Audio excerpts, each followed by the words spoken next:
Talk to my deaf son's sweetheart. Figure out what's wrong with him, or your manager fires you on the spot."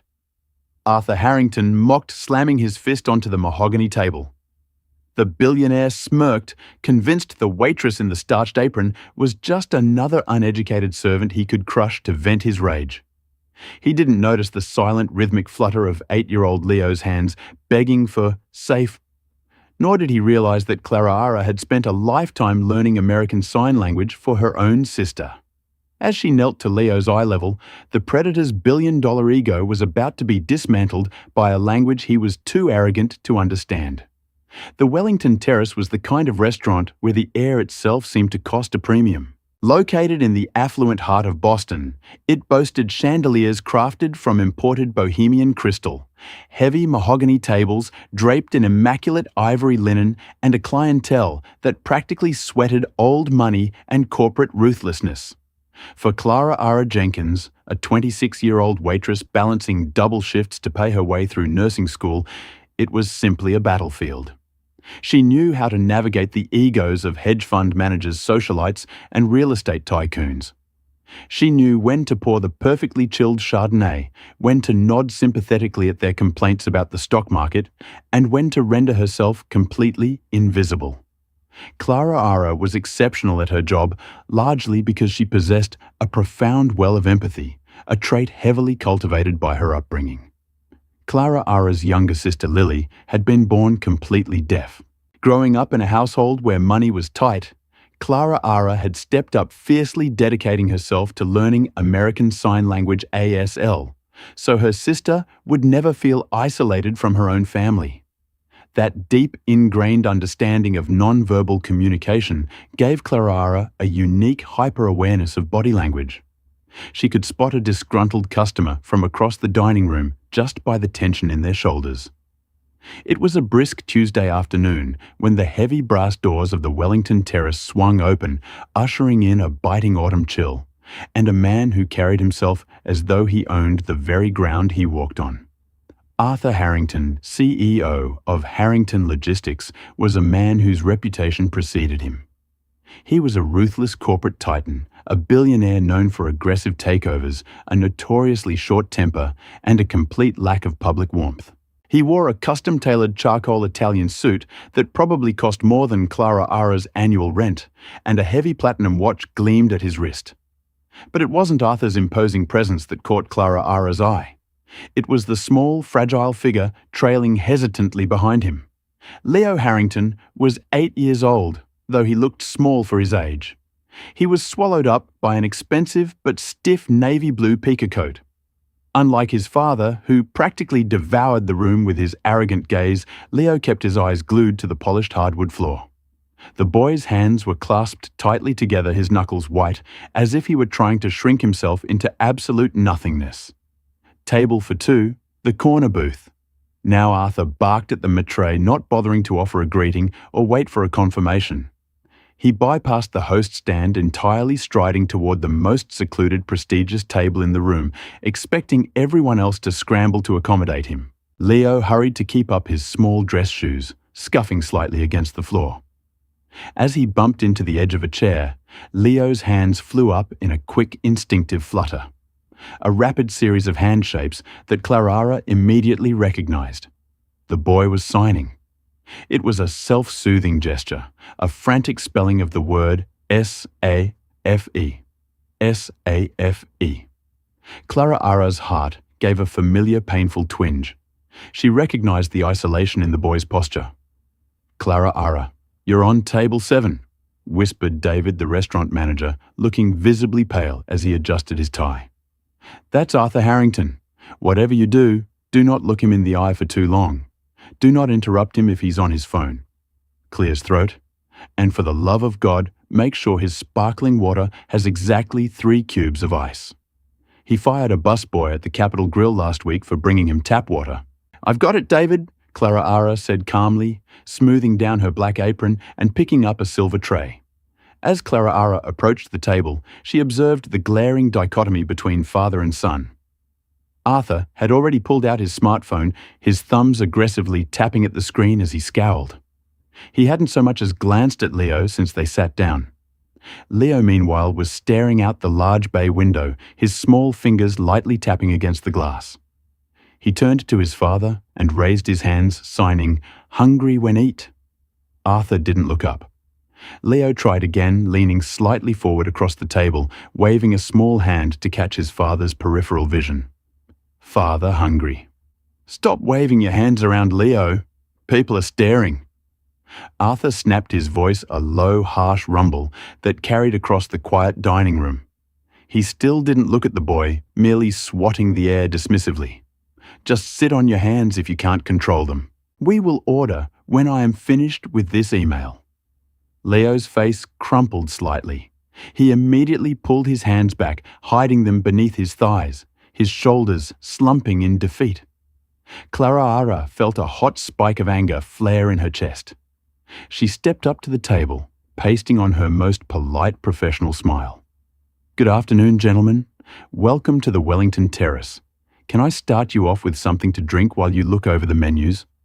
Arthur finally looked up, his gaze raking over Clara with blatant condescension.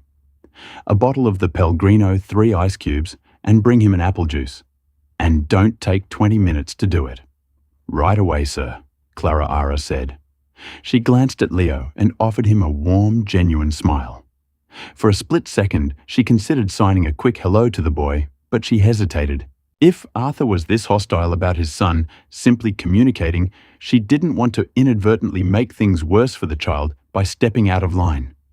She turned on her heel and headed for the bar.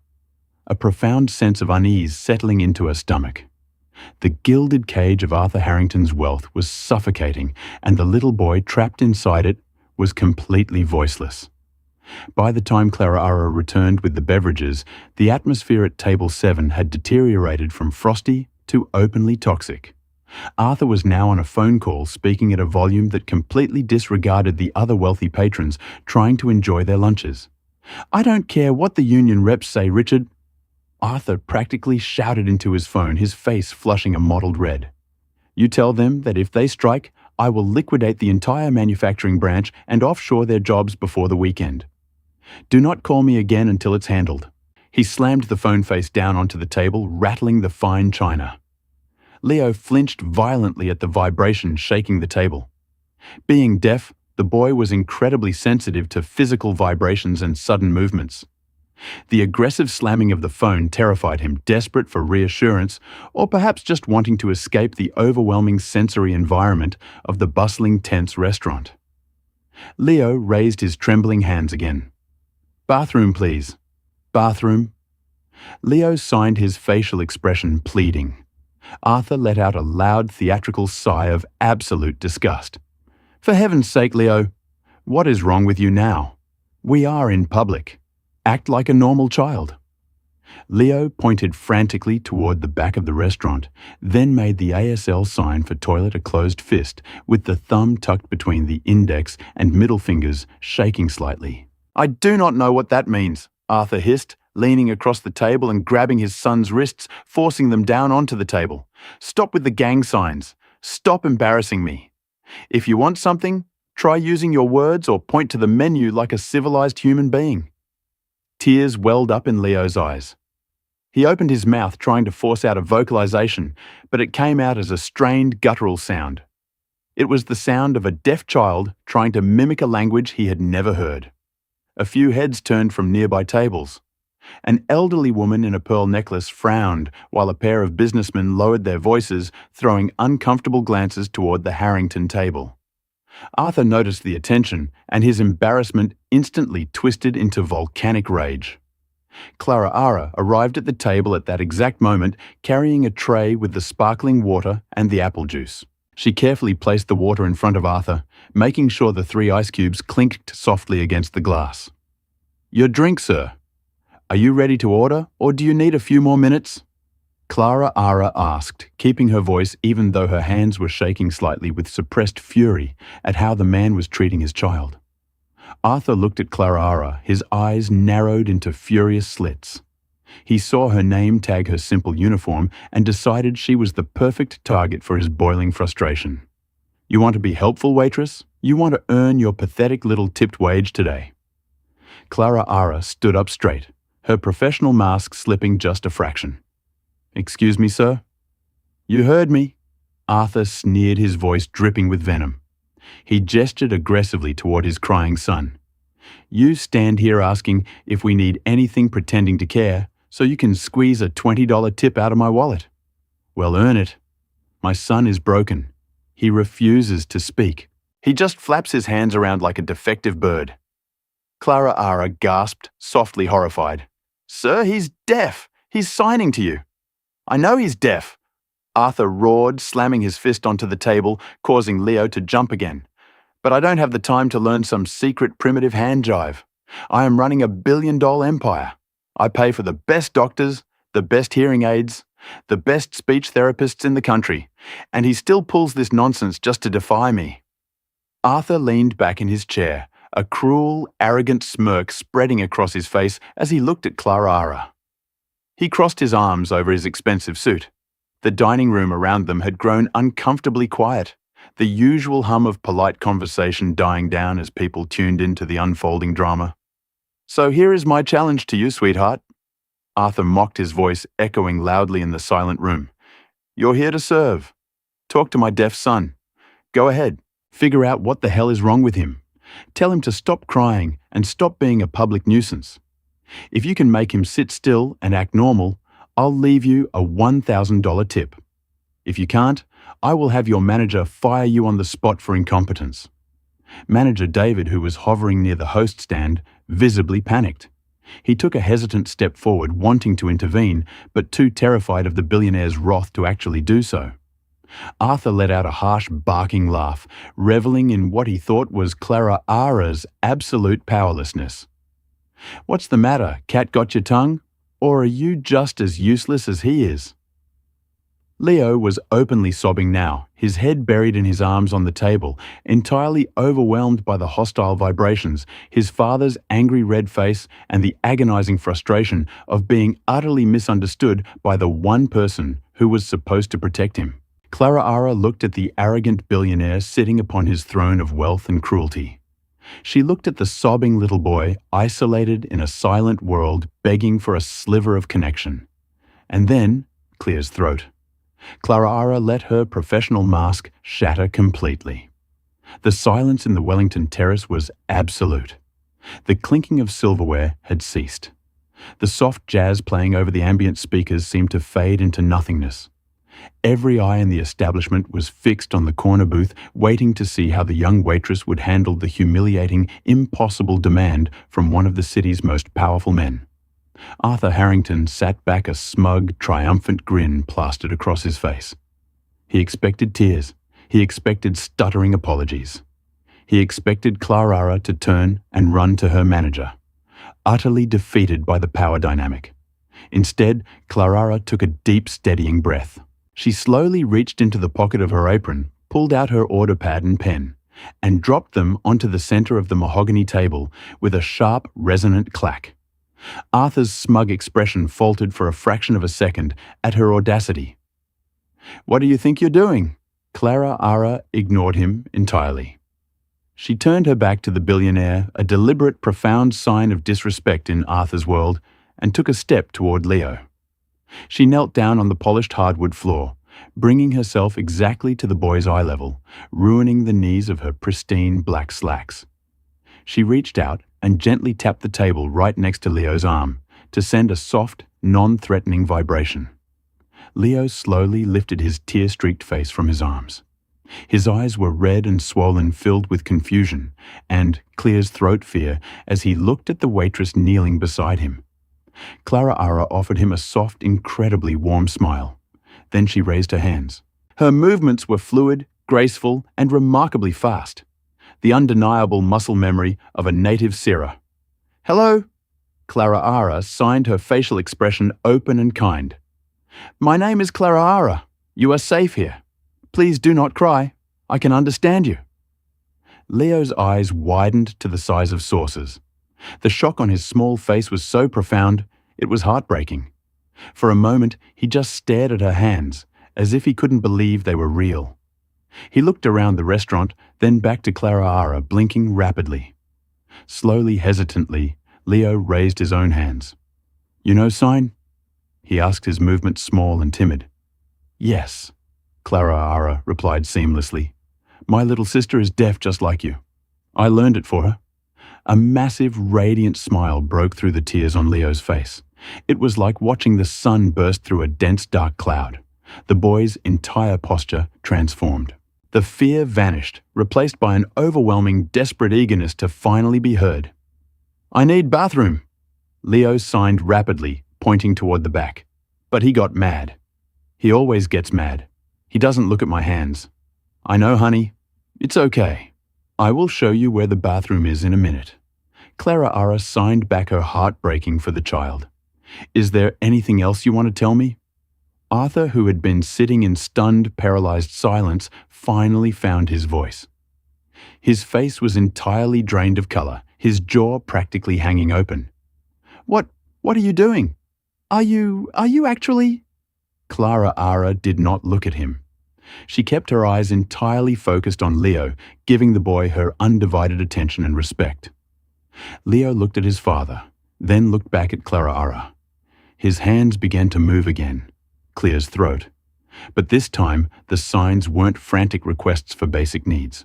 They were slow, heavy, and burdened with a profound emotional weight that no 8-year-old should have to carry. "He is always angry." Leo signed, tears welling up in his eyes again. "He sent my mom away because she fought with him about me. He never looks at me. I try to be good. I try to read his lips, but it is so hard. I think he hates me because I am broken." Clara Ara felt a lump form in her throat. She fought back her own tears, maintaining a strong, comforting presence for the boy. "You are not broken, Leo. You are perfect exactly the way you are. Never let anyone tell you otherwise." She reached out and gently squeezed Leo's shoulder. Then Clara Ara stood up. She turned around to face Arthur Harrington. The waitress standing before the billionaire was no longer a subservient employee hoping for a tip. She was an executioner. The restaurant remained dead silent, the wealthy patrons hanging on to the edge of their seats. "Well," Arthur stammered, his earlier arrogance completely shattered, replaced by a deep, unsettling embarrassment. He looked around the room, realizing that everyone had just witnessed his waitress accomplish, in 30 seconds, what he had failed to do in 8 years. What did he say?" Clara Ara looked down at Arthur, her eyes burning with an intense, unyielding fire. Her voice when she spoke was calm, loud enough for the neighboring tables to hear, and sharp as a scalpel. "Your son asked where the bathroom was, Mr. Harrington. A basic human need that you denied him because you were too busy threatening your employees on the phone to pay attention to your own child." Arthur swallowed hard, his face turning a deep shade of crimson. I didn't know. You didn't know because you refused to learn." Clara Ara cut him off seamlessly, her tone devoid of any customer service politeness. But that's not all he said. Arthur looked at his son, who was watching Clara Ara with unblinking admiration. "What else?" Arthur asked, his voice barely a whisper. Clara Ara leaned in, slightly, resting her hands on the back of the heavy wooden chair. "He said that he tries incredibly hard to read your lips, but you never actually look at him." Clear's throat. "He said that he knows you sent his mother away. And most heartbreakingly, your 8-year-old son just told a complete stranger that he believes you hate him and that he thinks he is broken."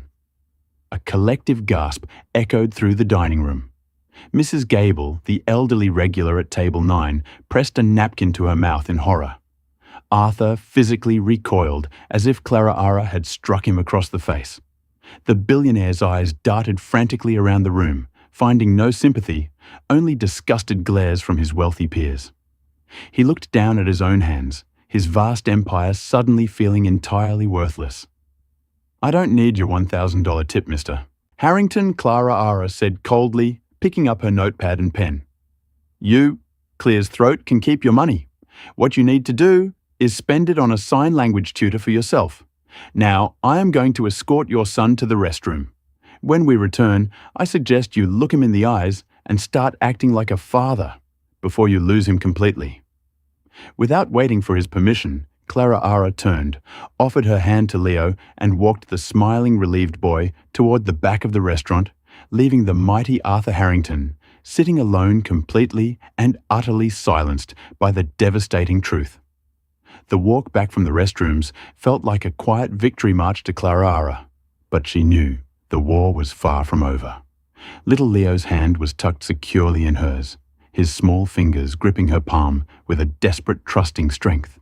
His face was washed, the tear tracks wiped away, and for the first time since he had walked through the brass doors of the Wellington Terrace, he walked with his head held high.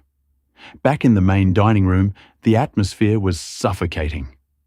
The wealthy patrons had resumed their meals, but the ambient noise was hushed, muffled by the heavy velvet curtains of social awkwardness. Arthur Harrington remained exactly where Clara Ara had left him. The billionaire, a man who commanded global shipping fleets and dictated the fluctuating stock prices of international logistics firms, looked utterly paralyzed. His smartphone, usually an extension of his dominant hand, lay ignored next to his untouched sparkling water. Before Clara Ara and Leo could reach table 7, David, the restaurant manager, intercepted them.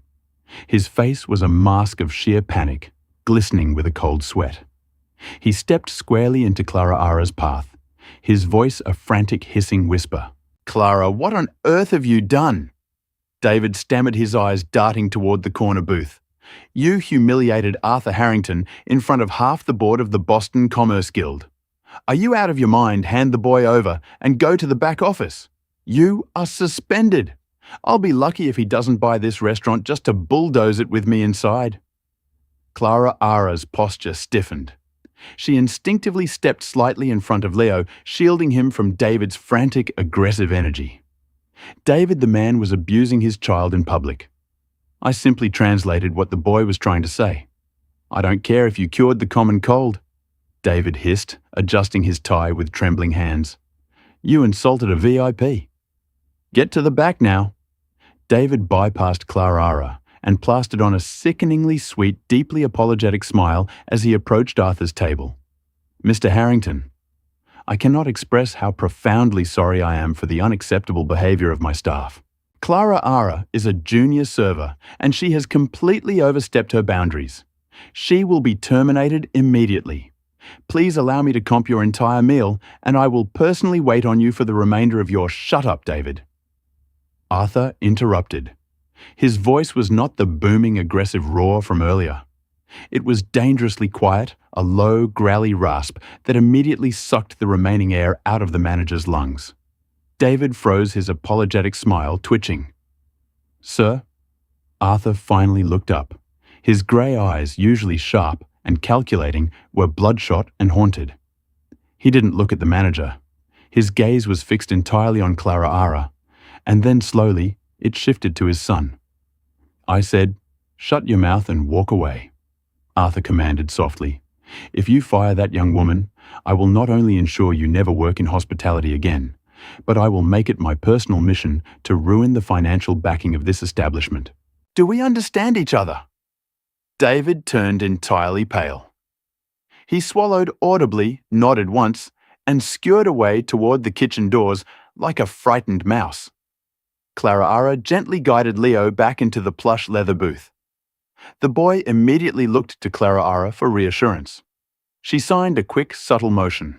"I am right here," and offered an encouraging nod. Leo took a deep breath and looked across the table at his father. Arthur's hands were trembling. He brought them up to his face, rubbing his temples as if trying to massage away a sudden splitting migraine. Before he could speak, a shadow fell over the table. "Quite the public spectacle, Arthur, even for you." Clara Ara looked up to see a man in a sharp pinstriped navy suit standing by the booth. It was Bradley Whitmore, a notorious venture capitalist, and one of the largest minority shareholders in Harrington Logistics. Bradley held a crystal glass of scotch, a smug, predatory smile dancing on his lips. He had been dining 2 tables over and had watched the entire ordeal unfold. Arthur's jaw tightened. "Walk away, Bradley. This is a private family matter." "Private?" Bradley chuckled dryly, gesturing around the dining room with his scotch glass. "Arthur, You just got dressed down by a waitress while your deaf son sobbed into a bread plate. The whole room saw it. The board is going to hear about this. You know, with the custody hearing coming up next month, Diane's lawyers would pay a premium for witness testimonies regarding your explosive temperament. Arthur stood up so fast, his heavy oak chair scraped violently against the floor. He was inches from Bradley's face, his corporate ruthlessness instantly snapping back into place. If you breathe a word of this to the board, or to my ex-wife's legal team, I will gut your stock options so thoroughly you'll be begging for a managerial position at a fast food chain. Leave now. Bradley held his hands up in mock surrender, his smug smile unwavering, just looking out for the company's public image. Arthur, a volatile CEO is bad for dividends. Have a pleasant lunch. As Bradley sauntered back to his table, Arthur slowly sank back into his chair. The brief flash of anger vanished, leaving behind an exhausted, broken shell of a man. He looked at Clara Ara, who was still standing by the table, her order pad tucked away. "Is it true?" Arthur asked, his voice cracking slightly. He refused to look at his son, staring, instead, at the crisp white tablecloth. "Did he really say that he thinks I hate him?" Clara Ara felt a flicker of pity, but she refused to let him off the hook. She maintained her firm, candid stance. "Yes, Mr. Harrington, he did. And based on how you treated him when he was simply trying to communicate that he needed the restroom, can you honestly blame him?" Arthur closed his eyes, a heavy sigh escaping his lips. The impenetrable armor of the arrogant billionaire was finally fracturing, revealing the deep, festering wounds of a family completely torn apart by silence. Arthur Harrington was a man who solved problems with a checkbook. It was the only language he was truly fluent in. If a competitor was gaining market share, he bought them out. If a union threatened a strike, he threw bonuses at the leadership. To Arthur, every obstacle in life had a price tag, and he had the capital to meet any demand. He reached inside his tailored suit jacket and pulled out a sleek leather-bound checkbook and a heavy Mont Blanc fountain pen. "Sit down," Arthur said to Clara Ara, gesturing to the empty chair beside him. Clara Ara frowned, remaining firmly on her feet. "I am working, sir. I need to tend to my other tables. I will pay for your entire shift. I will pay for everyone's shift.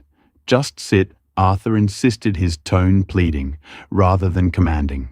Reluctantly, Clara Ara slid into the chair, maintaining a professional distance. Leo watched the exchange with wide eyes, looking back and forth between his father and the waitress who had magically given him a voice. Arthur uncapped the pen. Clear his throat. "Miss Jenkins Clara Ara, you are clearly exceptionally skilled at what you do not, waiting tables. This." He gestured vaguely toward his son. "The sign language. You understand him. He responds to you. He hasn't smiled like that in over a year." Arthur clicked the pen, his eyes locking onto Clara's. "I want to hire you. Quit this job today. I will pay you triple whatever you make in a year here. 5 times if that's what it takes. Full benefits. A private suite in my penthouse. A company car. Your sole responsibility will be to act as Leo's full-time translator and handler. You will accompany him to school, to his therapy appointments, and you will bridge the gap between him and the rest of the world." He slid the open checkbook across the table. "Name your signing bonus, write the number down, and we walk out of here right now." Clara Ara looked at the blank check. It was an amount of money that could instantly pay off her crushing nursing school loans, secure a comfortable apartment for her and her sister, and completely erase her financial anxieties. It was the golden ticket. She picked up the checkbook. She looked at Arthur, who was holding his breath, expecting the inevitable capitulation to his wealth. Slowly, Clara closed the leather cover and pushed it back across the table. "No," Clara said evenly. Arthur blinked, genuinely shocked. "I'm sorry. Did you not hear me? I am offering you a life-changing amount of money. If it's not enough, just tell me what is." "There is no number," Mr. Harrington. Clara interrupted, her voice gentle but layered with steel. "Because what you are asking for is cowardly." Arthur bristled, his defensive pride flaring up again. "Excuse me? I am trying to provide for my son. You are trying to buy a proxy parent." Clara Ara corrected him sharply. You are trying to outsource your fatherhood. You think hiring me will fix the problem. It won't. If you hire me, Leo won't be communicating with you. He'll be communicating with me. I will become his confidant, his comfort, his family. And you will just be the man in the suit who pays the bills and sits silently across the dining table. Clara Ara leaned forward, ensuring Arthur maintained eye contact. I grew up with a deaf sister. My parents worked 3 jobs to keep us afloat. But you know what they didn't do? They didn't hire someone else to talk to their daughter. They stayed up late every night, exhausted to the bone reading ASL dictionaries and practicing hand shapes until their fingers cramped, because that is what love is. Love isn't writing a check. Love is putting in the agonizing, frustrating, time-consuming effort to meet your child in their world when they cannot reach yours. Arthur stared at her, utterly defeated. The billionaire who controlled thousands of lives suddenly looked small and incredibly fragile. I can't, Arthur whispered, his voice trembling. He looked down at his hands, ashamed. You don't understand. It's not just that I don't have the time. When he was born, when the doctors told us about the profound hearing loss, Diane blamed me. There's a genetic marker on my side of the family. I gave this to him. Every time I look at him, every time I see those hands moving in a language I don't understand, all I feel is overwhelming guilt. I destroyed my marriage over it. I buried myself in the company because it's the only place I feel competent.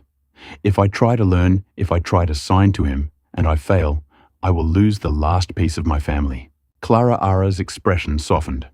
She finally saw the truth behind the arrogant monster. He wasn't malicious. He was terrified. He was drowning in guilt and using his wealth as a shield to protect his own fragile ego. Before Clara Ara could offer a word of comfort, a catastrophic sound shattered the quiet murmur of the restaurant. A busboy rushing out of the swinging kitchen doors with a massive tray of stacked dirty porcelain dishes slipped on a spot of spilled water. He went down hard. The heavy tray hit the polished wooden floor with an explosive, deafening crash. Dozens of thick plates shattered simultaneously, sending shards of porcelain flying and creating a massive, jarring vibration that shook the floorboards like a miniature earthquake. The sudden, violent vibration shot straight through the soles of Leo's shoes. For a deaf child, heavily reliant on sensory input, the unexpected seismic shock, coupled with the sudden, panicked movement of the surrounding patrons, was an immediate, overwhelming sensory overload. Leo shrieked a high, terrified, breathless sound. He slapped his hands over his ears, even though they couldn't process the noise, instinctively trying to block out the overwhelming stimuli. In a blind panic, he scrambled backward, slipping out of the booth and diving under the heavy mahogany table, curling himself into a tight, trembling ball against the central pillar. Arthur panicked. His fatherly instincts overrode his hesitation, but they were entirely misguided. He lunged under the table, reaching out to grab his son's arm to pull him out. "Lo, Leo, come here. It's okay. Get up. Stop." Clara Ara shouted, diving under the table, right behind Arthur and forcefully grabbing his wrist before he could yank the terrified boy. Arthur looked at her wildly in the dim light beneath the table. "He's scared. I have to get him out. He is in sensory overload," Clara Ara ordered, her nursing training and years of experience with her sister kicking in instantly. "If you grab him forcefully right now, you will terrify him further. He cannot hear you telling him it's okay. All he feels is you yanking him into the chaos." "Then what do I do?" Arthur pleaded, his voice cracking with genuine, desperate helplessness. The billionaire was completely at the mercy of the waitress. "You are going to talk to him," Clara Ara said firmly. She shifted her position, forcing Arthur to sit cross-legged on the floor right beside her, facing the trembling ball that was his son. "I don't know how," Arthur cried out softly. "I am going to show you," Clara Ara said. She reached out and gently laid her hand over Arthur's large, trembling hands. "Don't pull him. Just reach out and place your hand flat on his back. Let him feel a steady, calm pressure. Let him know you are there and you are not moving." Arthur hesitated, swallowing hard. Slowly, his hand shaking, he reached out and placed his palm flat against Leo's heaving back. He felt the boy's rapid, terrified heartbeat. He kept his hand steady, refusing to pull away. "Good," Clara Ara whispered, keeping her voice incredibly calm, knowing Arthur needed the regulation just as much as Leo did. "Now he is going to look up in a moment. When he does, you are going to give him the sign for safe. You are going to cross your arms over your chest, make fists, and then pull them apart, breaking the chains." Like this, Clara Ara demonstrated the sign slowly. Safe. Arthur watched her hands intently.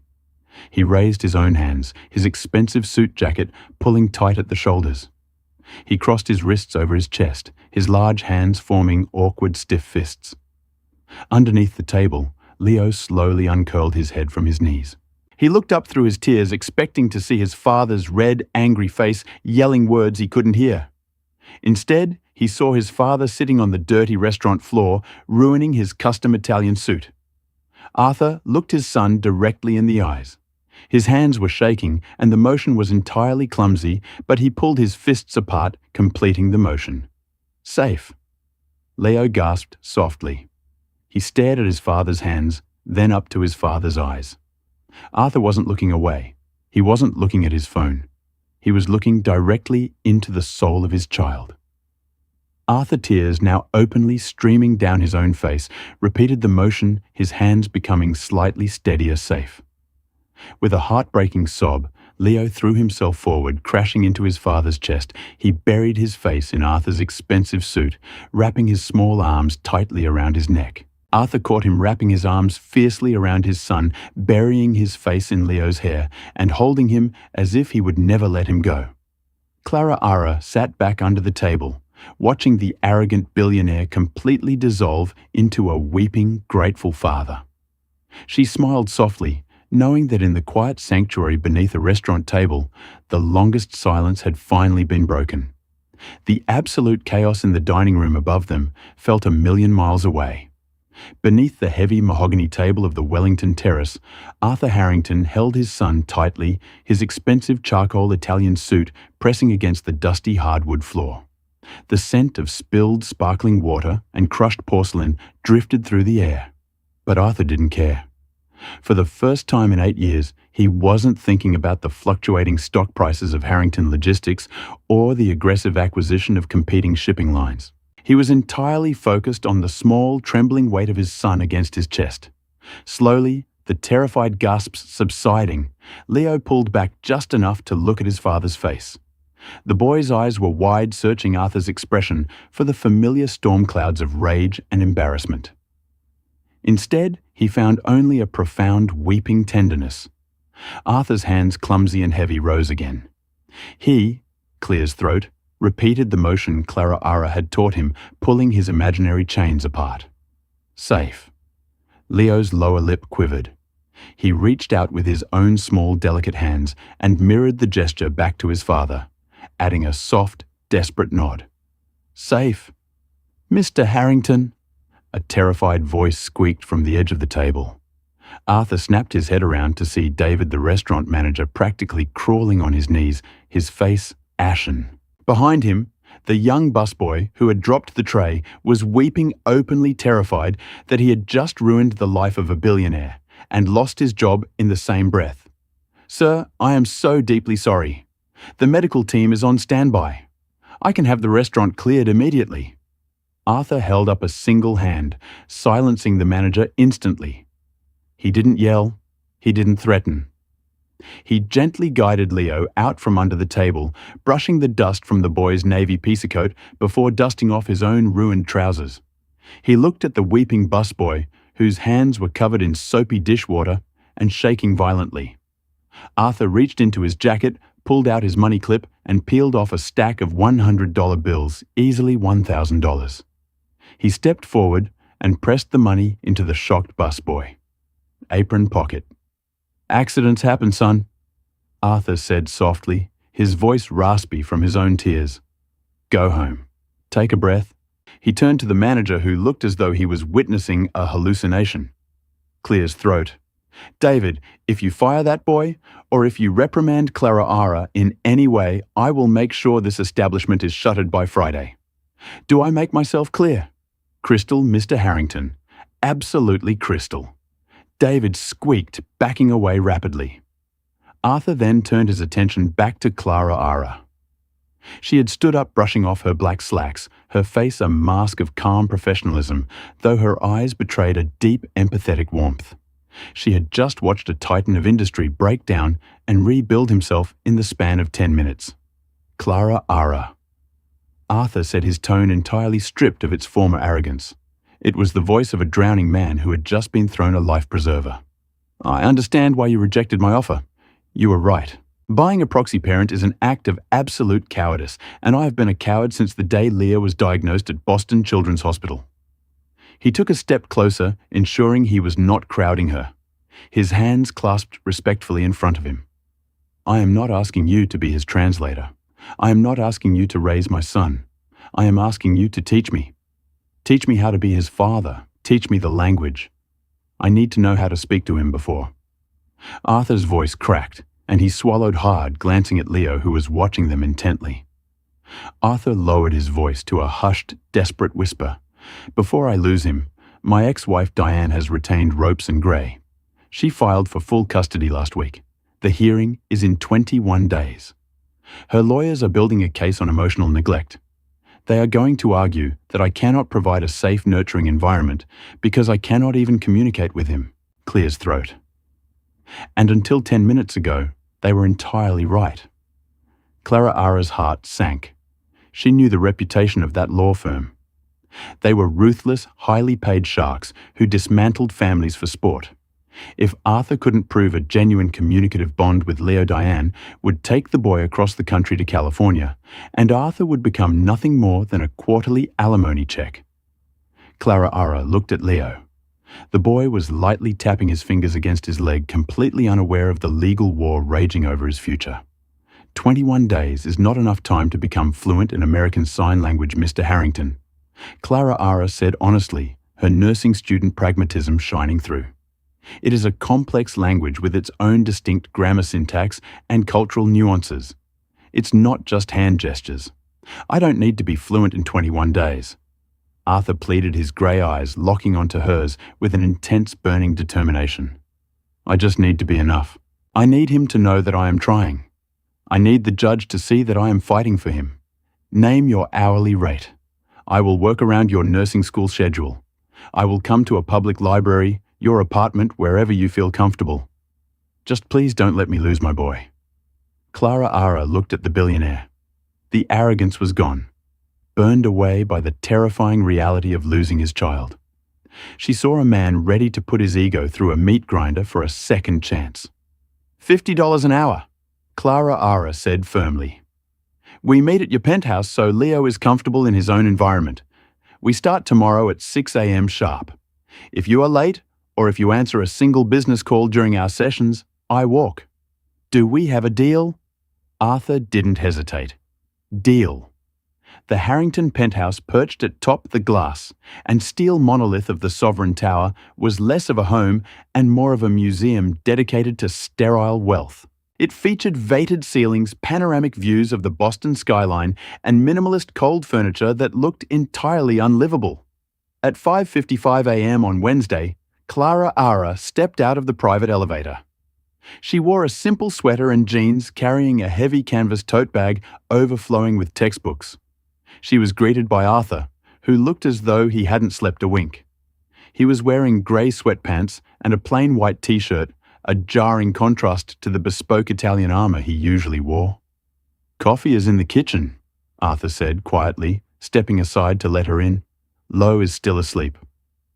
Good, because today isn't about Leo. Clara Ara said, dropping her heavy tote bag onto the pristine marble kitchen island with a loud thud. She pulled out 3 thick textbooks.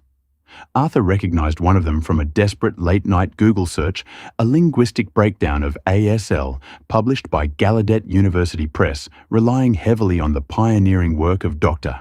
William Stocko. We are going to start with the alphabet, facial expressions, and basic syntax, Clara Ara announced, pulling up a bar stool. And the first lesson is this: ASL is not English spoken with your hands. It is a spatial visual language. If your face looks like a brick wall, your words mean nothing. Clears throat. You have to emote Arthur. You have to let your guard down.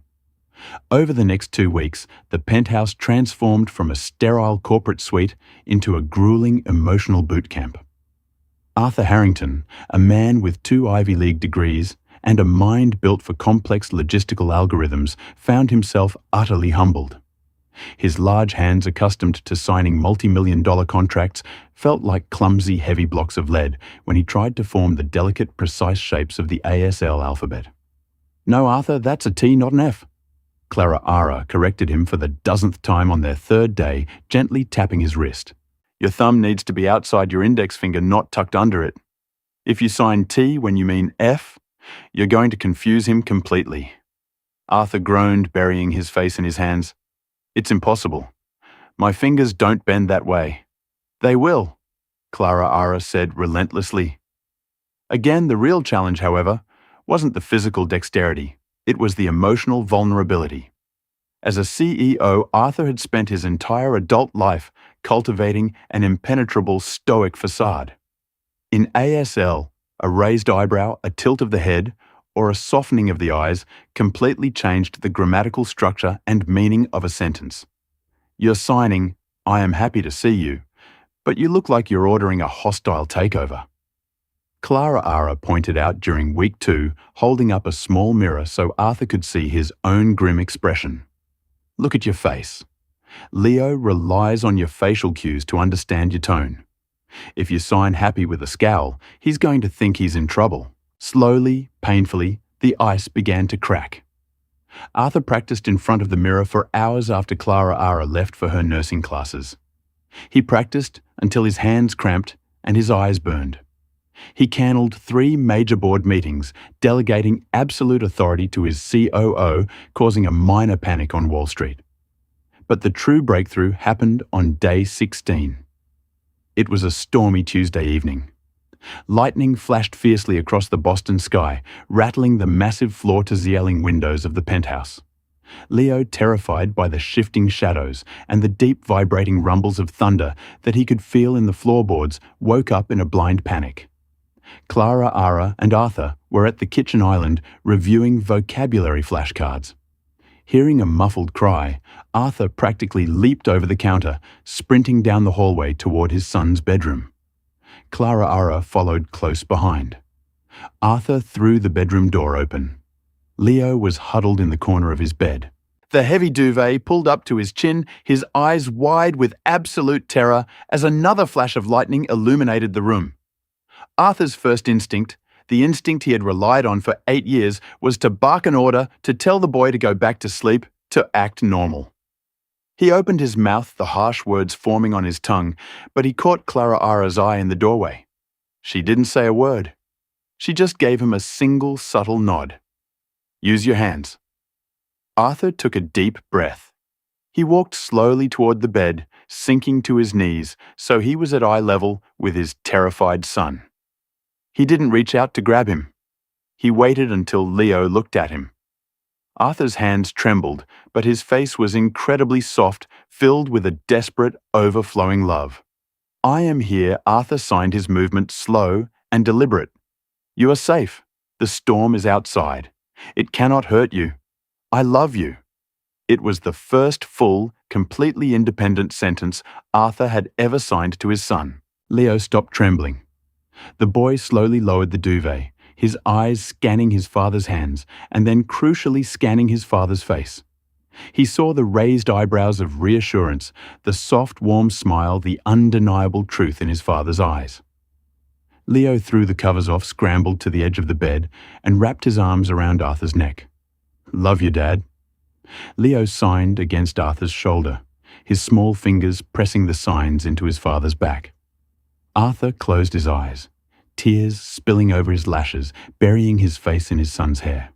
In the doorway, Clara Ara silently wiped a tear from her own cheek, knowing that whatever happened in the courtroom, the Harrington family had already won the most important battle. Inside the suffocating mahogany-paneled walls of Suffolk County Family Court, Judge Sarah Bennett glared down from the bench. Diane's high-priced attorney, Harrison Caldwell, paced the floor like a starving predator. Arthur Harrington is a financial titan, but a ghost of a father. Caldwell sneered, demanding full physical custody and immediate relocation to California for Diane. He hasn't spoken a single meaningful word to his deaf son in 8 years. He cannot communicate.